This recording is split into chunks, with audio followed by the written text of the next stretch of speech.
ইয়াৰ পৰা মামে শুনে পাব তেতিয়া মামা সোনকালে আহি পাব গোটেই কাক ধুতি মামি কি চিনত ধুতি ৰাতিপুৱা পানী খাওঁ নাই না পানী খোৱা নাই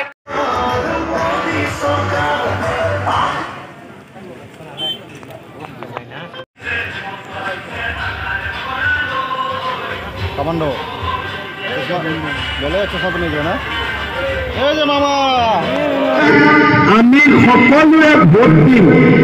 আৰু অসমৰ 14টা সিটৰ আমি 14টাতে জিকিম পশ্চিমবংগত জিকিব ইউপিত জিকিব বিহাৰত জিকিব কৰ্ণাটকত জিকিব তেতিয়া মোদী ডাঙৰীয়া প্ৰধানমন্ত্ৰী হ'ব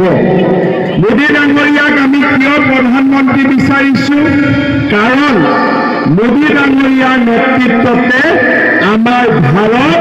বিশ্বগুৰু হ'ব তাক আমি সকলোৱে বিশ্বাস কৰোঁ হয়নে নহয় নৰেন্দ্ৰ মোদী ডাঙৰীয়াই আমাক ৰেচন কাৰ্ড দিলে মোদী ডাঙৰীয়াই আমাক বেংক একাউণ্ট দিলে নৰেন্দ্ৰ মোদী ডাঙৰীয়াই ৰেচন কাৰ্ডখন দেখুৱালে আমাৰ মাজত উপস্থিত ভিগুৰঞ্জন ৰাভা ডাঙৰীয়া ৰাভা আছাম অট'নমাছ কাউন্সিলৰ CM টংকেশ্বৰ ৰাভা ডাঙৰীয়া জিতেন দাস ডাঙৰীয়া তিনামণি দৈমাৰী ডাঙৰীয়ানী দীপাংকৰ নাথ ডাঙৰীয়া দীপক নাথ ডাঙৰীয়া হৰিশ ৰাভা ডাঙৰীয়া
আজি চাকৰি কোনে পায়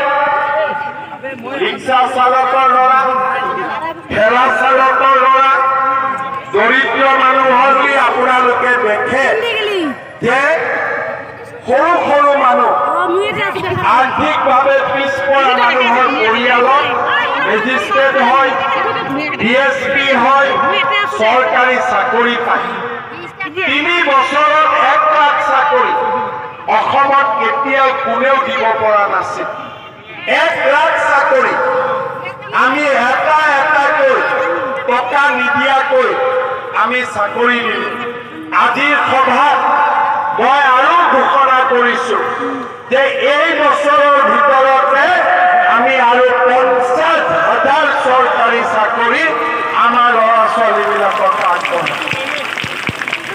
1 লাখ হৈ গ'ল মই ৰখি যোৱা নাই আৰু 50,000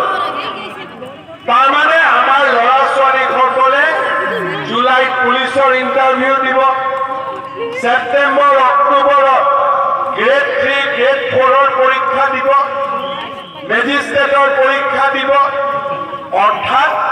নিবনুৱা যুৱক যুৱতীসকলে আজি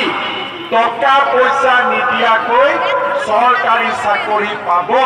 সেই আত্মবিশ্বাস আজি আমাৰ জাতিটোৰ মাজত গঢ়ি উঠিছে কংগ্ৰেছে দুখীয়া মানুহক কি দিছিলে কিন্তু 10,000 টকাটো ভাল কৰি ব্যৱহাৰ কৰিলে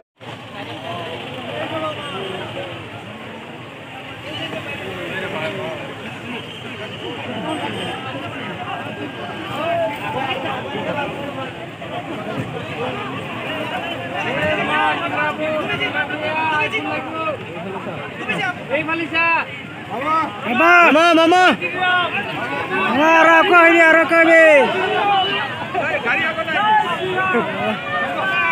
শ্ৰীৰাম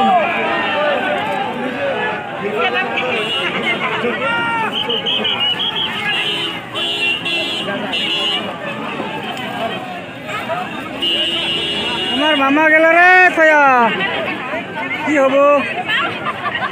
আমাৰ মামা থয়ে গেল আৰ একটু আহে নাহে জানি